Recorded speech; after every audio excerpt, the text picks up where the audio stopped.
بالله من الشيطان الرجيم. بسم الله الرحمن الرحيم. له معقبات من بين يديه ومن خلفه يحفظونه من أمر الله. إن الله لا يغير ما بقوم حتى يغيروا ما بأنفسهم. وإذا أراد الله بقوم سوءا فلا مرد له وما لهم من دونه من وال. له معقبات من بين يديه ومن خلفه يحفظونه من أمر الله.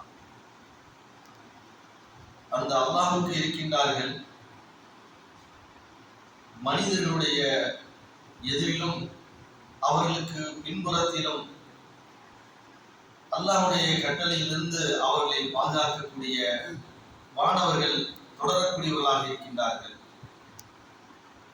இன்னல்லாஹ லா யுகையிரு மா பிகௌமின் ஹத்தா யுகையிரு மா பிஅன்ஃபுஸிஹிம். நிச்சயமாக அல்லாஹ் எந்த ஒரு சமுதாயத்திற்கும் சிரமம் கொடுப்பதில்லை, அவர்கள் தங்களை தாங்களே திருத்திக் கொண்டாலே தவிர. வைதா அராதல்லாஹு பிகௌமின் சூஅன் ஃபலா மரத லஹு. ஆனால் அல்லாஹ் ஒரு சமுதாயத்திற்கு தீங்கு செய்ய வேண்டும் என்று நாடிவிட்டால் அதை தடுக்கக்கூடியவர் இந்த உலகத்தில் யாரும் இல்லை. வமா லஹும் மின் தூனிஹி மின் வால். அவனையன்றி அவனுக்கு பாதுகாவலர்கள் யாரும் இல்லை. 13வது அத்தியாயத்துடைய 11வது வசனத்தில் அல்லாஹ் இந்த மனிதர்களை எப்படியெல்லாம் பாதுகாக்கின்றான்.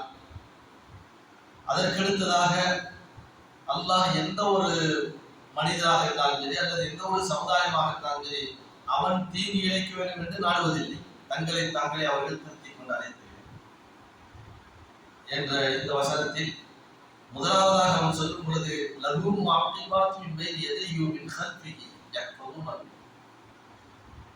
மனிதர்களை பின்தொடரக்கூடிய பாதுகாவலர்களை அல்லாஹ் ஏற்படுத்தியிருக்கின்றான் என்றால் மலக்குகள் நமக்கு முன்னும் பின்னும் மேலும் கீழும் மலக்குகள் நம்மை பாதுகாத்து சூழ்ந்து நம்மை சூழ்ந்து கொண்டிருக்கிறார்கள். அதை கூட நாம் செய்கின்ற நற்செயல்களை எழுதக்கூடிய மலக்குகள், தீமைகளை எழுதக்கூடிய மலக்குகள் இருக்கின்றார்கள். ஒரு மனிதன் நம்மை கண்காணிக்கின்றார் என்ற ஒரு எண்ணம் மனிதனுக்கு இருக்கும் பொழுது அவன் தவறு செய்வதிலிருந்து தன்னை தற்காத்துக் கொள்வான். அதான் பாதுகாக்கின்றான். மனிதனை அல்லாஹ் பாதுகாக்கக்கூடிய வானவர்கள் தொடரக்கூடியவர்கள் இருக்கின்றார்கள் அப்படின்னு சொன்னா என்ன அர்த்தம்? மனிதர்கள் தவறு செஞ்சிடக்கூடாது என்பதற்காக வேண்டி அவர்கள் செய்கின்ற நன்மைகளை எழுதக்கூடிய ஒரு வழக்கையும் தீமைகள் எழுதக்கூடிய ஒரு வழக்கும் உங்களுக்கு முன்னும் பின்னும் இருக்கின்றார்கள், மேலும் கீழும் உங்களை பாதுகாத்துக் கொண்டிருக்கின்றார்கள் என்ற அந்த அறிவின் மூலியமாக அல்லாஹ் என்ன சொல்கிறார் என்றால், நீங்கள் தீமை செய்ய மாட்டீர்கள். பொதுவாக அப்படித்தானே, நம்மை பார்க்கக்கூடியவர்கள், நம்மை சுற்றி இருக்கக்கூடியவர்கள் ஒருவர் இருந்தால் நம்ம என்ன செய்வோம்? தப்பு செய்யறதை கூட தெரியாம தப்பு செய்வோம். நம்ம பார்க்கிற உதாரணமா சாதாரண மனிதர்கள் தவறு செய்யும் போது அதை பெரிதாக எடுத்துக் கொள்வதில்லை. அதே ஒரு தொழுகையாளி தவறு செய்தால் ஏன் மக்கள் பார்த்துட்டே இருக்காங்க, இவர்தான் தொழுகிறாரு, என்ன தொழுகை அல்லாஹ்வுக்காக வேண்டி கிளவாங்க மாட்டு கவனிக்கிற ஒரு கதை சொல்ல, அந்த மாதிரி தொழுகிறாரு பூரா தப்பை செஞ்சுக்கிட்டு இருக்கிறாரு. தொழுகையாளி என்ன வட்டி கொடுத்துருக்காரு சொல்லுவாங்களா இல்லையா? என்ன அச்சுக்கு போயிட்டு வந்துட்டாரு, வட்டி கொடுத்துருக்காரு. அப்ப நம்மளை பாதுகாக்கக்கூடியவர்கள் ஒருவர் இருக்கின்றார், நம்மளை கண்காணிக்கக்கூடியவர்கள் ஒருவர் இருக்கின்றார். அதே நேரத்தில் ஒரு ஆலயங்கள் தவறு செய்யும் பொழுது அதை பயங்கரமா பிரமாண்டமா என்ன செய்வார்கள், எடுத்துக் கொள்வார்கள். இவர் தவறு செய்கின்றாரு அப்படின்னு. ஆனா இன்னொரு மனிதர்கள் தான் என்ற கண்ணோட்டத்தில் தான் நாம் பார்க்க வேண்டும் என்பதில் ஆக அல்லாஹ் தன்னுடைய அந்த நோக்கம் என்னவென்றால், மனிதர்களே உங்களை கண்காணிக்க இருந்து கொண்டே இருக்கின்றார்கள், ஆகையினால் நீங்க தவறு செய்யாதீர்கள். அதான் அல்லாஹ் நம்ம பாதுகாப்பு. நம்ம அல்லாஹ் என்ன செய்யல, சும்மா விடல, நீங்க தப்பு செய்யாம இருக்கணும் என்பதற்காக வேண்டி வானவர்கள் அல்லாஹ் என்ன செய்யறார், ஏற்படுத்தியிருக்கிறார். அது உங்களை தொடர்ந்து கொண்டே இருக்கின்றார்கள். நபிகள் ஸல்லல்லாஹு அலைஹி வஸல்லம் அவர்கள் ஒரு செய்தியை சொல்லும் பொழுது புகாரில 555வது செய்தியாக சொல்கிறார்கள். அல்லாஹ் தஆலா வானவர்களை இந்த மனிதர்களுக்காக வேண்டி உலகத்தில் என்ன செய்கிறான், இறங்குகிறான். யுஆத்திபூனல் மலாயிகத்து வ யஜ்தமிஊன ஃபில் ஃபஜ்ரி வல் அஸ்ர்.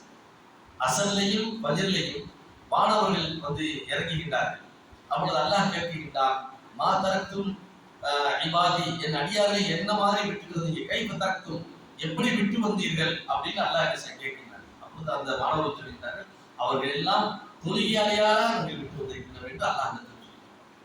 அப்படி என்றால் அவருடைய தேவைகளை நான் என்ன செய்கிறேன், பூர்த்தி செய்கின்றேன் என்று அல்லாஹ் சொல்வதாக ஒரு ஹதீஸ்ல புகாரில வரக்கூடிய ஒரு செய்தி. ஆகையினால் நம்மை கண்காணிக்கக்கூடிய இருக்கின்றார் என்று சொல்லும் பொழுது நாம் என்ன செய்ய மாட்டோம், தவறுகள் செய்ய மாட்டோம். அது இந்த ஒரு வசனத்துடைய ஒரு உலகு மாற்றிபார்க்கும் எதையும் சக்தி அதற்கு அடுத்ததாக இன்னொரு செய்தி அல்லாஹ் என்ன செய்கிறார், அதே வசனத்திலே பதிவு செய்கிறார். இன்ஷா அல்லாஹ் நாம் பார்க்கலாம்.